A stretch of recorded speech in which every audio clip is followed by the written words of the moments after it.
Halo guys, Assalamualaikum warahmatullahi wabarakatuh. Di sini kami dari kelompok 4 akan menjelaskan sedikit mengenai konsolidasi pada anak perusahaan yang dimiliki penuh. Sebelum menjelaskan, saya akan memperkenalkan diri saya dan teman-teman saya.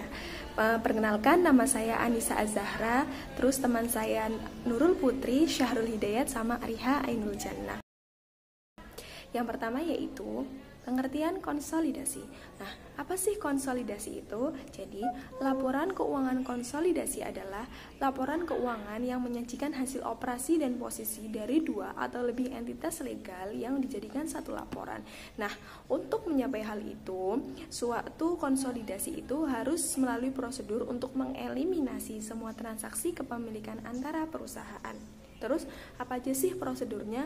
Yang pertama yaitu penggunaan kertas kerja. Nah, di dalamnya itu ada akun-akun dari induk perusahaan dan anak perusahaan. Terus, titik awal persiapan pembuatannya itu yaitu pembukuan dari masing-masing entitas terpisah.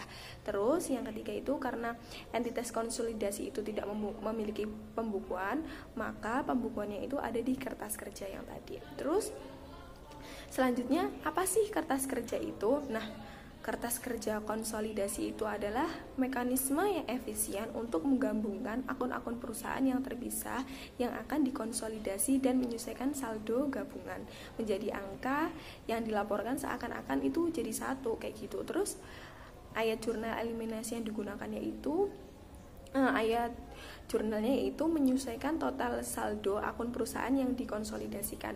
Ayat jurnal tersebut itu hanya muncul di kertas kerja dan tidak mempengaruhi pembukuan masing-masing perusahaan. Nah, untuk penjelasan selanjutnya akan dijelaskan oleh teman saya. Dipersilakan.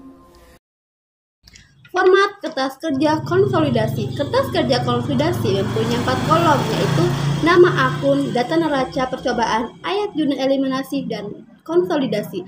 Data neraca mempunyai 2 kolom, yaitu kolom induk dan anak. Ayat jurnal eliminasi mempunyai 2 kolom juga, yaitu debit dan kredit. Penyusunan neraca konsolidasi sesaat setelah akuisisi kepemilikan penuh. Pertama, kondisi konsolidasi yang paling sederhana terjadi jika laporan keuangan dari perusahaan-perusahaan dalam hubungan istimewa dikonsolidasi sesaat setelah timbulnya hubungan induk perusahaan sampai anak perusahaan. Kejadian yang mungkin timbul saat akuisisi perusahaan adalah pertama, kepemilikan penuh dibeli pada nilai buku, kedua, kepemilikan penuh dibeli di atas nilai buku, dan ketiga, kepemilikan penuh dibeli di bawah nilai buku. Dapat kita lihat ilustrasi kepemilikan penuh dibeli di atas nilai buku. Yang pertama ada kas. Kas di PT Induk 350.000, di PT Anak 50.000. Piutang usaha di PT Induk 75.000, di PT Anak 50.000. Persediaan di PT Induk 100.000, di PT Anak 60.000. Tanah di PT Induk 175.000, di PT Anak 40.000. Bangunan dan peralatan di PT Induk 800.000, di PT Anak 600.000. Akumulasi penyusutan di PT Induk 400.000, di PT Anak 300.000. Total aset di PT Induk 1.100.000, di PT Anak 500.000. Utang usaha di PT Induk 100.000, di PT Anak 100.000. Utang obligasi di PT Induk 200.000, di PT Anak 100.000. Saham biasa di PT Induk 500.000, di PT Anak 200.000.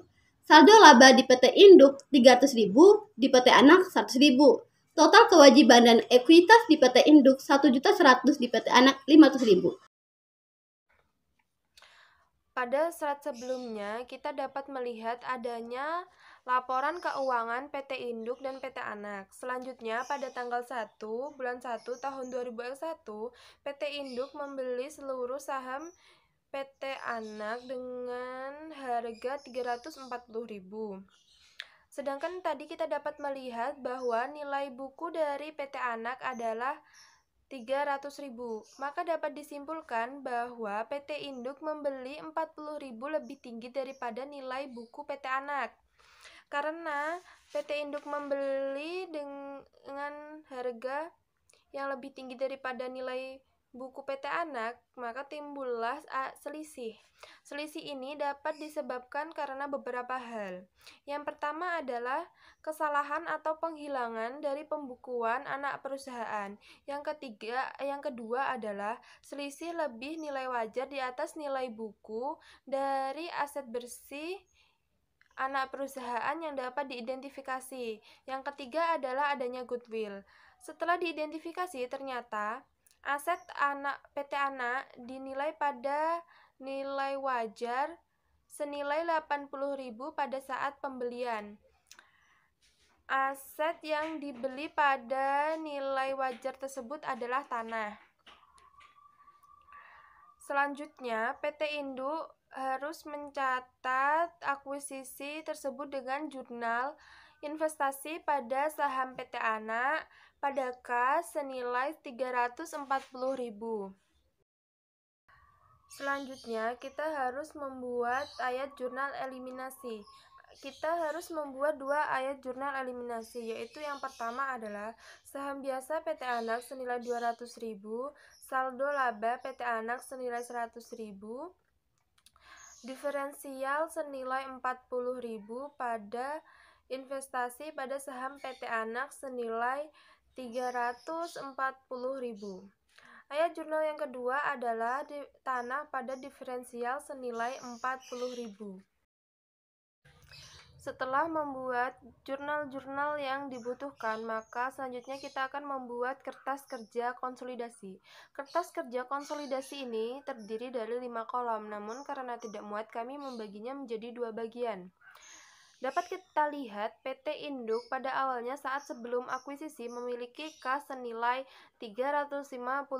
Setelah adanya pembelian atau investasi pada saham PT Anak, maka kasnya berkurang menjadi 10.000. Dan 340.000 tersebut harus diakui sebagai investasi pada saham PT Anak.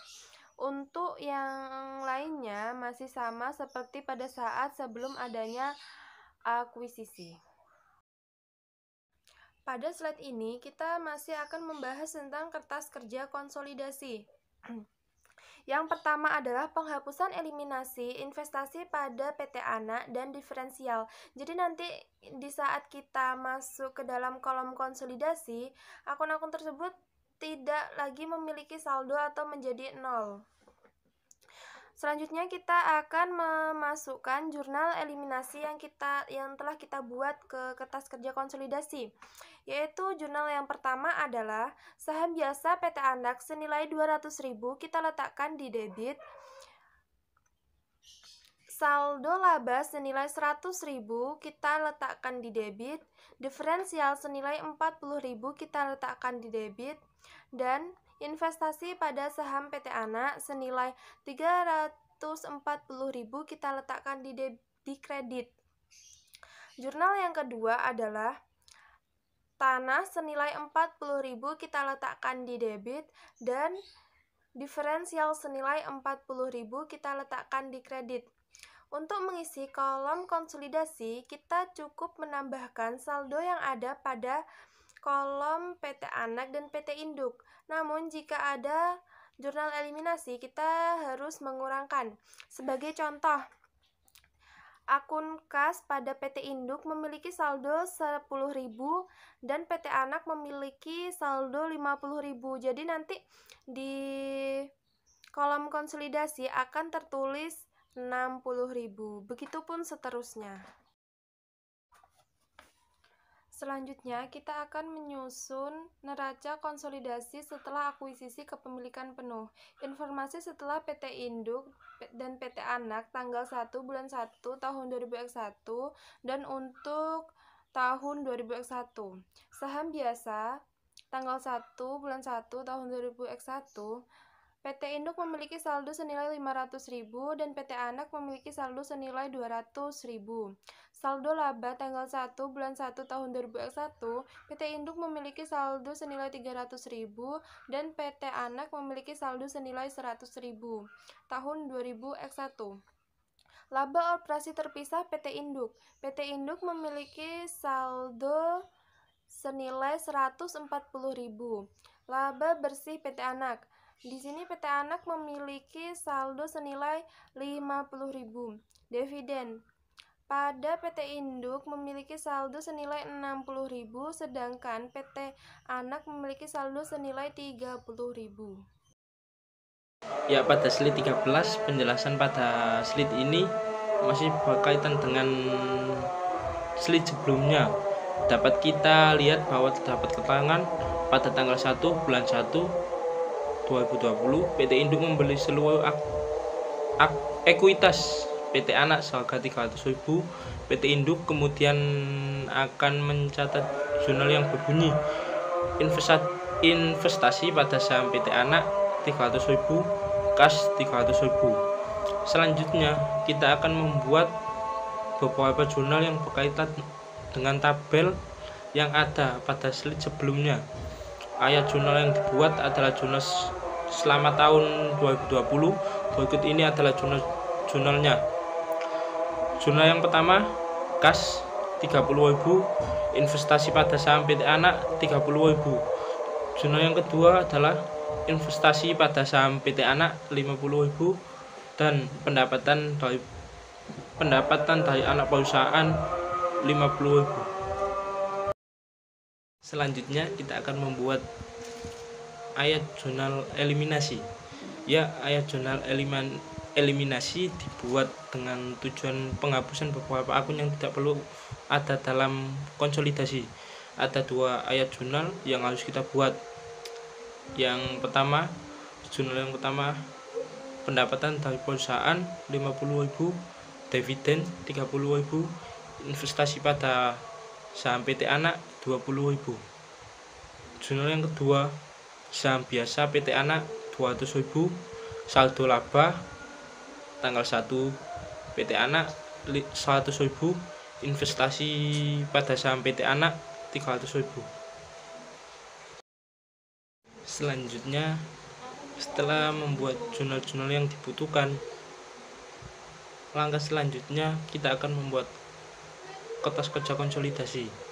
Kertas kerja konsolidasi dibagi menjadi 2 bagian karena tidak muat.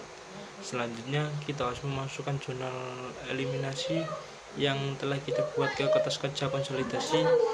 Ada 2 jurnal yang harus kita masukkan, yaitu jurnal pertama, pendapatan dari anak perusahaan senilai 50.000, kita letakkan di debit.